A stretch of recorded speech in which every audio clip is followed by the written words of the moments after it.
नमस्ते बच्चों। चलिए आज आपको कहानी सुनाते हैं, एक चालाक मेंढक और एक कौवे की। ये कहानी मैं आपको पढ़कर सुना रही हूँ भारत की लोक कथाएं नामक पुस्तक से, और इसको लिखा है शांतनी गोविंदन जी ने। चालाक मेंढक। एक नदी में एक मोटा सा हरे रंग का मेंढक रहता था। मेंढक अपनी जिंदगी से खुश और संतुष्ट था। एक बार दुर्भाग्यवश वो नदी से निकलकर नर्म नर्म धूप का मजा लेने के लिए किनारे पर आ बैठा।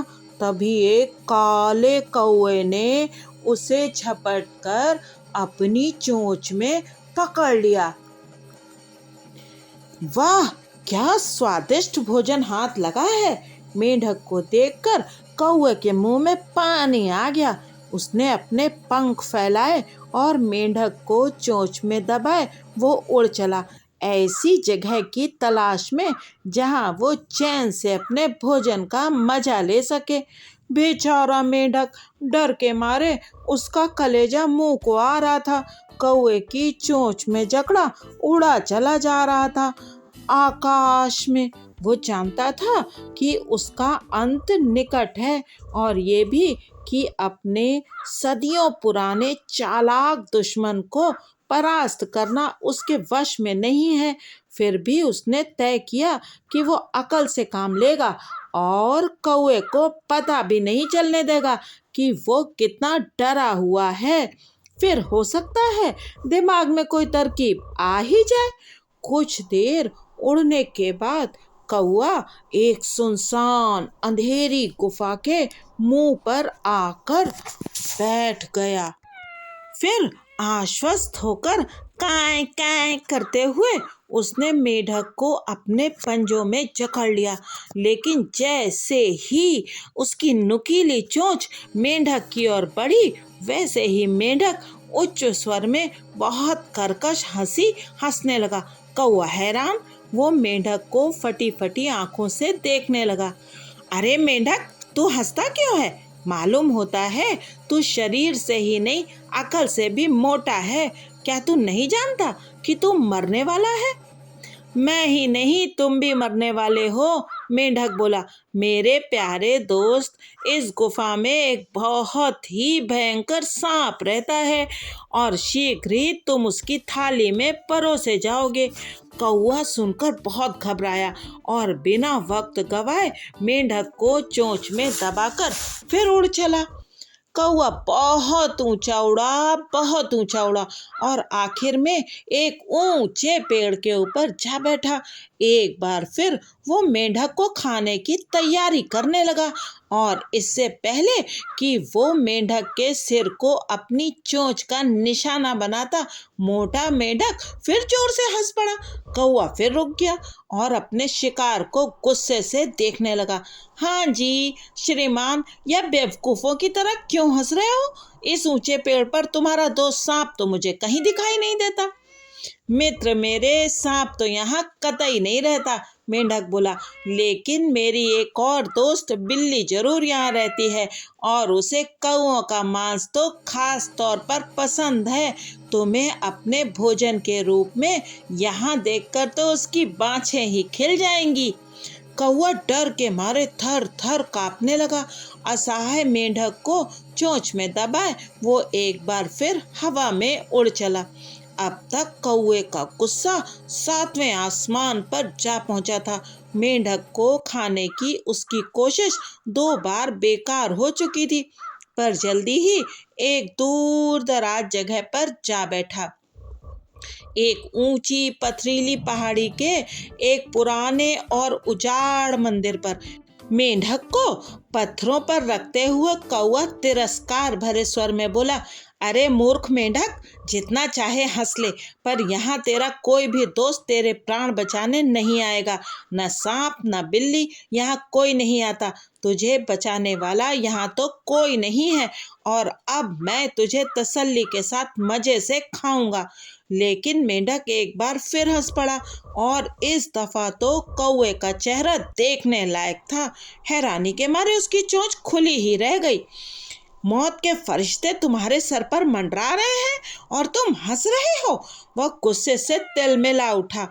मौत के फरिश्ते तो तुम्हारे सिर पर भी मंडरा रहे हैं मेरे दोस्त, मेंढक ने कंधे उचकाकर जवाब दिया। ऐसा है भाई कि तुम मुझे शिव मंदिर ले आए हो, और मैं भगवान शिव का अनन्य भक्त हूँ। वे तो कोई भी चमत्कार कर सकते हैं। तुम्हें क्या लगता है कि अगर तुम मुझे खा जाओगे तो क्या वे तुम्हें यहाँ से जीवित जाने देंगे? नहीं नहीं, कभी नहीं मेरे दोस्त, कभी नहीं। तुम्हारा भी सर्वनाश होकर रहेगा। ये शब्द सुनकर कौवा हताश हो गया। मेंढक की बातें उसे इतनी सच्ची लगी कि एक भी पल गंवाए बिना मेंढक पर झपटा और फिर उड़ चला। थका मांदा भूखा प्यासा कौवा आखिर उसी नदी के किनारे आ बैठा जहां उसे मेंढक मिला था। उसने मेंढक को नीचे रखा और बोला, तुम्हें खाने के लिए यही स्थान श्रेष्ठ है।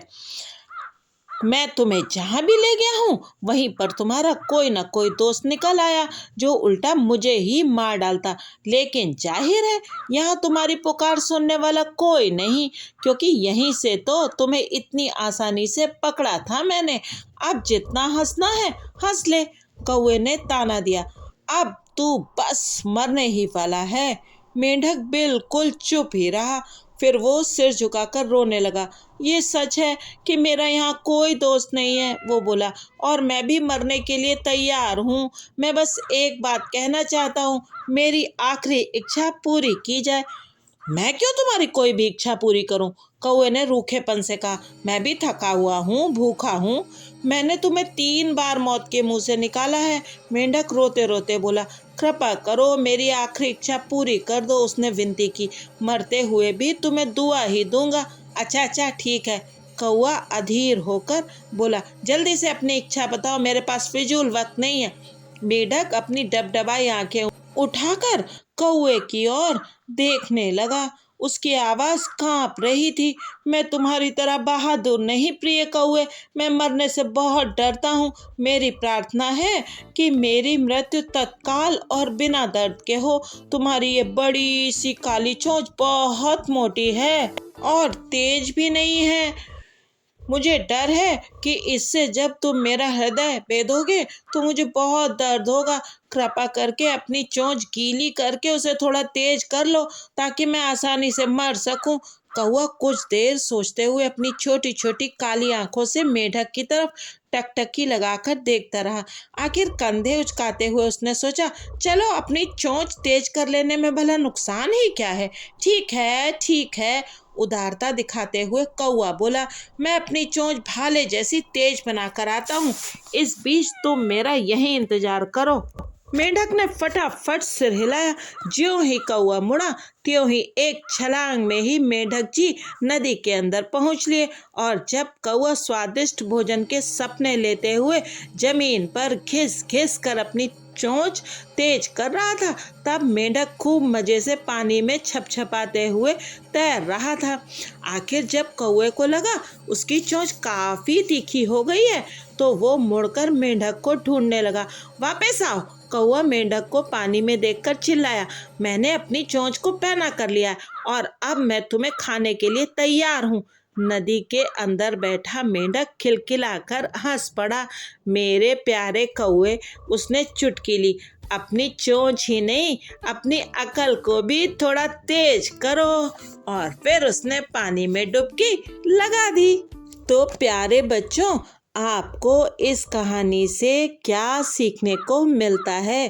इस कहानी से आपको सीखने को मिलता है कि जब कोई मुसीबत आए तो हमें घबराना बिल्कुल नहीं चाहिए और ठंडे दिमाग से हमें उस मुसीबत से निकलने का कोई उपाय सोचना चाहिए और अपने दिमाग का इस्तेमाल करके हम बड़ी से बड़ी मुसीबत से बच सकते हैं और उससे बाहर निकल सकते हैं।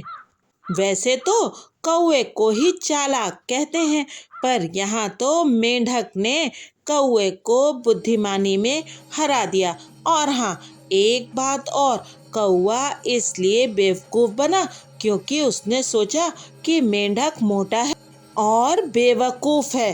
तो हमें कभी भी किसी को अपने से छोटा नहीं समझना चाहिए और किसी की भी हंसी उसके शरीर के रूप, रंग और आकार प्रकार को देखकर नहीं उड़ानी चाहिए।